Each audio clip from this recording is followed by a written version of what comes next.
안녕하세요. 순수물결입니다. 본존재의 노가 나는 도덕경, 오늘이 24번째 나눔 시간이 되겠습니다. 오늘은요 58장에 들어가거든요. 58장 소제목을 한번 보겠습니다. 도덕경 58장, 화나면서도 다른 사람을 눈부시게 하지 않는다. 정부가 간섭하지 않으면 않을수록 백성들은 점점 더 순박해진다. 정부가 까다롭게 간섭하면 할수록 백성들의 불만은 늘어나고 점점 더 까다로워진다. 인위적으로 무엇인가를 꾸며내는 일은 잘해보려고 그렇게 하는 것이겠지만 결국은 화만 불러오기도 하고 화인 것 같아도 복으로 바뀌는 일도 있다. 인위적인 꾸님은 끝이 어떨지를 알 수가 없다. 세상에는 이것이 절대로 옳다고 말할 수 있는 게 없다. 상황이 바뀌면 옳았던 것이 틀린 것이 되고 좋았던 것이 나쁜 것으로 변한다. 사람들은 일이 이렇게 뒤바뀌는 것을 알지 못해 갈피를 잡지 못하고 오랫동안 혼선을 겪었다. 그러므로 도를 체득한 사람은 자신은 흠이 없지만 그렇다고 남을 판단하지 아니하며 예리한 통찰력을 가지고 있으면서도 남을 비판하지 아니하고 자신은 곱게 뻗어나가면서도 다른 사람의 굽은 것을 펴려고 하지 아니하며 화남을 간직하고 있으면서도 다른 사람을 눈부셔 찡그리게 하지 않는다. 여러분 그냥 다 이제는 이해가시죠?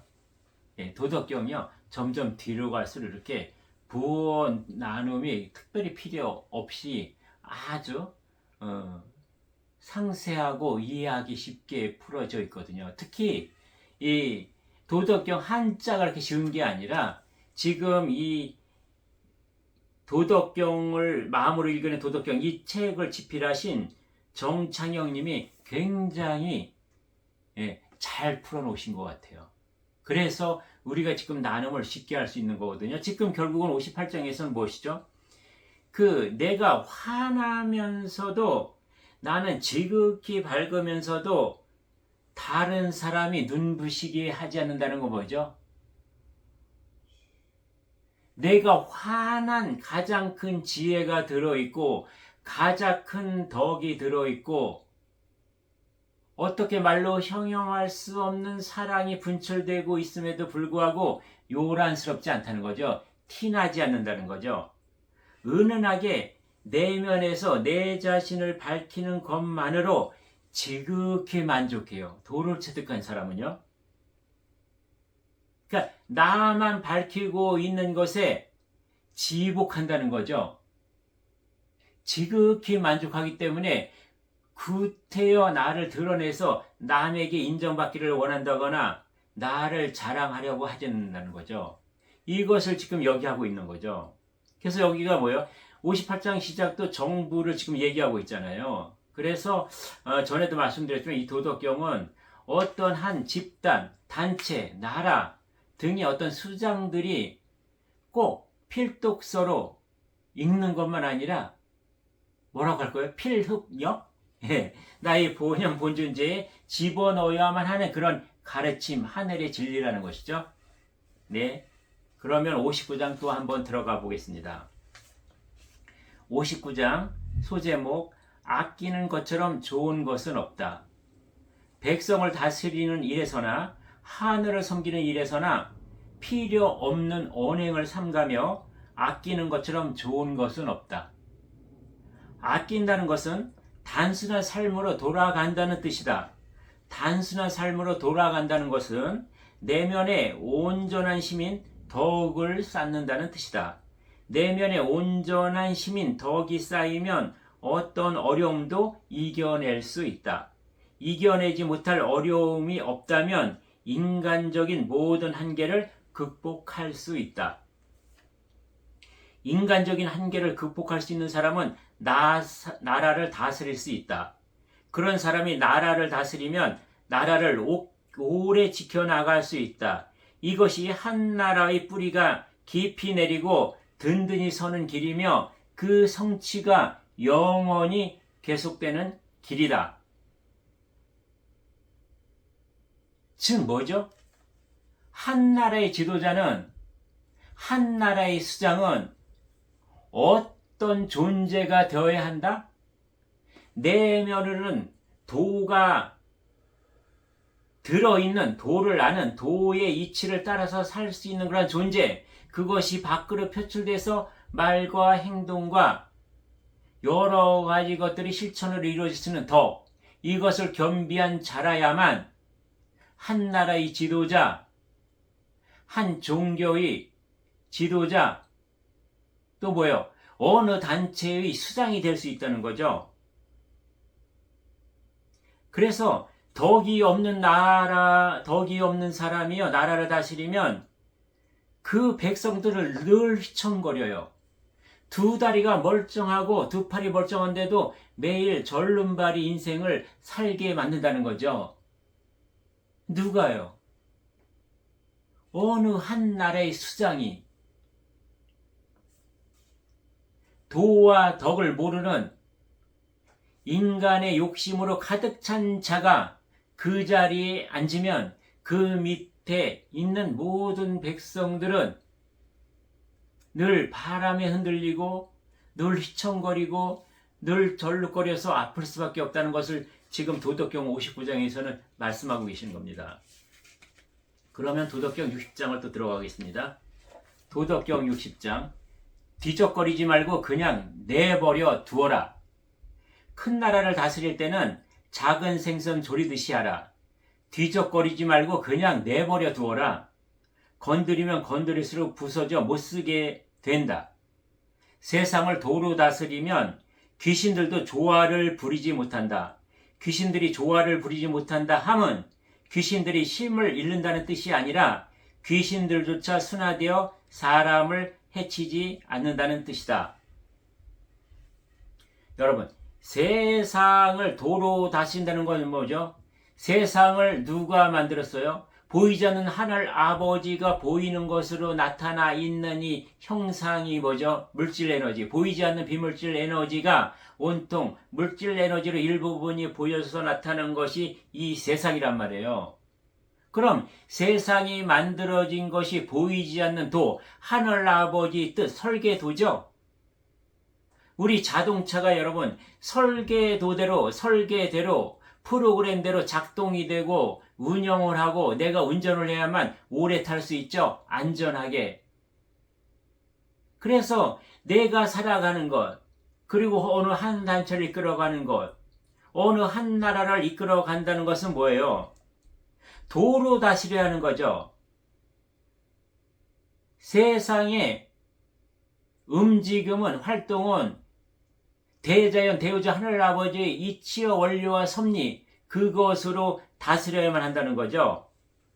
그러니 하늘아버지 뜻으로 내가 갈 때 신이 조화를 부릴 수 있나요? 신은 누구예요? 하늘아버지의 심부름꾼들이거든요. 그렇기 때문에 내가 하늘아버지와 하나의 뜻으로 일체가 되면 신은 나를 도와주는 존재가 되는 것이지 나를 가지고 장난치거나 조화를 부리는 존재가 아니다라는 것을 여기서 말씀하고 계시는 거죠. 내가 하는 일이, 우리가 하는 일에 신이 동참해서 같이 도와줄 뿐이라는 거죠. 세상이 도를 따르면 귀신들만 사람을 해치는 것이 아니라 임금을 비롯한 모든 관리도 순화되어 사람을 해치지 않는다. 백성들도 귀신과 싸우거나 임금에게 대항하지 않는다. 세상이 도를 따르면 이렇게 서로가 서로에게 덕을 베푼다. 도를 모르니까 여러분, 정치하는 자치고 여러분, 무슨 일이 있으면 무속인 집을 찾아거나 철학원을 가죠? 왜요? 내 안에 도가 있음을 모르니까. 그리고 내가 나라를 정치해 나갈 때 덕으로 해 나갈 수 있는 그런 능력과 소양이 나에게 없으니까 오직 욕심으로 가득 차 있으니 그런 데 가서 매달릴 수밖에 없고 나의 장래에 대해서 나의 운명에 대해서 점칠 수밖에 없는 존재들이에요, 여러분. 나 하나의 인생, 나의 내일을 모르는 이 존재들에게 우리 모든 국민들이 모든 권한과 모든 일을 그들에게 맡겨서야 되겠느냐는 거죠, 여러분. 이들을 밝히 볼 수 있는 나는 어때야 돼요? 내가 본영 본존재 이 눈이 확연히 뜨여지고 내가 일어나서 정신을 바짝 차려야만 냉철하게 분별할 수 있다는 거죠, 여러분. 그래서 우리 모두가 평안한 삶을 살아갈 수 있다. 61장 하나 또 보겠습니다. 61장 소제목 모든 시냇물이 흘러드는 어머니 같아야 큰 나라는 큰 하류와 같아야 한다. 모든 시냇물이 흘러드는 어머니 같아야 한다. 어머니는 늘 고요하게 자기를 낮추며 아들과 아버지를 끌어안는다. 큰 나라가 어머니처럼 자기를 낮추면 작은 나라와 좋은 관계를 맺을 수 있다. 작은 나라 역시 자기를 낮추면 큰 나라와 좋은 관계를 맺을 수 있다. 큰 나라는 자기를 낮춤으로 작은 나라의 신뢰를 받을 수 있고 작은 나라는 자기를 낮춤으로 큰 나라의 도움을 받을 수 있다. 그러면 큰 나라는 어떻게 해서든지 작은 나라를 도우려 할 것이고 작은 나라는 무슨 일이 일어나도 큰 나라를 믿고 따를 것이다. 이렇게 하여 양쪽이 모두 바라는 것을 얻을진데 마땅히 큰 나라가 먼저 자기를 낮추어야 하지 않겠는가? 여러분 어때요? 여기서 큰 나라 작은 나라 얘기하는데 부모가요, 여러분, 자식이 많이 부족해요. 자식이 이렇게 가면 행복하지 않고 불행해진다는 걸 알아요. 그래서 이것저것 얘기를 해주고 조언도 해주고 뭔가 응원도 해주고 뭔가 도와줄 수 있는 방법은 없을까 찾아보려고 자식한테 다가갔을 때 여러분, 자식이 지잘났다고 내가 최고라고 하면 어때요? 부모가 하다가 지치면 그냥 내버려 두죠. 너 잘났으니까 너 똑똑하니까 네 마음대로 그럼 해봐라고 내버려 둔다는 거죠. 사람이든 하나님이든 천신이든 지상신이든 조상신이든 대우주의 원리든 대자연의 법칙이든요, 내가 가장 낮추고 겸손할 때 그때 나를 도와주거든요. 그것을 지금 여기서 말씀하고 계시는 거죠. 도덕경 61장에서. 이렇게 여러분 뒤로 갈수록 도덕경은 그냥 이렇게 나눔만 해도 다 이해가 가요. 그래서 특별히 길게 부언 나눔을 하지 않겠습니다. 62장 하나만 더 하고요. 네, 다음 시간에 뵙도록 하겠습니다. 62장 모든 얽매임에서 풀려나기 때문이지 않은가? 만물의 가장 깊고 그윽한 곳에 도가 있다. 도라는 것은요, 드러나는 곳에 있지 않아요. 요란한 곳에 있지 않아요. 휘황찬란한 곳에 있지 않아요. 많은 사람이 모인 곳에 있지 않아요. 유명한 곳에 있지 않아요, 여러분.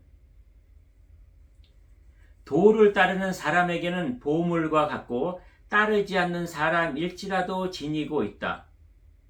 도를 따르는 사람의 말은 귀 여김을 받고 행동은 다른 이 모범이 될 것이다. 하지만 그렇지 못한 사람 역시 도에서 나왔은즉 어찌 내칠 수 있겠는가? 이것은 뭐예요? 도를 따르는 사람에게는 보물과 같고 무엇이요? 도가요, 여러분.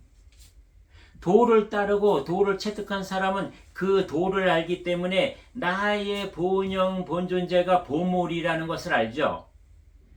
도가 뭐라 그랬어요? 도가 어디 들어있어요? 나에게 영혼백에서 나의 본영 본존재에 들어있는 거지 도잖아요. 그러나 도를 따르지 않는 사람에게는 도가 없을까요? 똑같이 들어있죠, 여러분. 도를 체득한 사람이나 도를 체득하지 않은 사람이나 본영 본존재가 없는 존재가 있을까요? 인간이 똑같이 들어있어요. 단지 본영 도를 체득한 사람은 본영 본존재가 앞서서 살아가고 있기 때문에 이것이 보물인 줄을 알아요. 그 어떤 보화보다도 가장 존귀하고 세상 모두를 다 주어도 바꾸지 않는 존재가 여기 들어있다는 걸 알거든요. 근데 도를 모르는 사람은 본영 본존재가 깨어나지 않은 사람은 나의 생각과 감정, 마음, 그리고 이 육신이 다인 줄 알죠. 이것이 나인 줄 알죠. 도에서 나온 이 가짜 나를요. 그거를 지금 얘기하고 있는 거예요. 그러므로 왕을 옹립하고 총리와 장관을 세울 때 사두 마차 행렬을 앞세우고 값비싼 보물을 예물로 바치는 것보다 조용히 도의 길을 보여주는 것이 낫다. 옛사람들이 도를 왜 귀히 여겼겠는가? 도를 구하면 얻게 되고 그러면 모든 얽매임에서 풀려나기 때문이지 않는가? 그러니 도야말로 세상에서 가장 귀한 보물인 것이다. 도야말로 이 세상의 금은 보화를 다 갖고도 남은 것이죠. 이 도를 어떻게 세상의 물질적인 금은 보화, 권세, 명예와 여러분 비교하겠습니까? 그거 다 줘도요. 도를 내가 알고 있는 사람은, 도를 체득한 사람은 즉 뭐요? 본영 본존재의 그 근본을 알고 있는 사람은요. 세상 그 어느 것을 다 주어도요. 안 바꿔요. 본영 본존재의 털끝 하나 티끌 하나라도 안 바꿔요. 여러분 그거랑 비교할 수 없거든요. 그거를 지금 얘기하고 있는 거예요. 여러분 그래서 뭐예요? 도덕경 하면 노자의 가르침하면 뭐죠? 사자성어로 무의자연이잖아요. 무의는 뭐예요, 여러분? 내가 무엇을 의하고자, 즉 뭐예요? 내가 무엇을 하고자 노력하거나 애쓰거나 그 다음에 뭐예요? 시체말로 극매닥치지 않는다는 거죠. 그렇게 무엇을 하려고 함이 없어도 그 이상으로 다 함을 갖추는 것이 무예요. 그것이 어떻게 이루어져요? 자연스럽게 이루어진다는 거죠. 스스로자 그럴련 내가 바라는 그러한 것들이 스스로 저절로 그냥 다 이루어져요. 여러분 그것이 도거든요. 그것이 덕이거든요. 여러분 이렇게 해서 여러분 여기서 마무리 짓고요. 다음 시간에 또 뵙겠습니다. 감사합니다.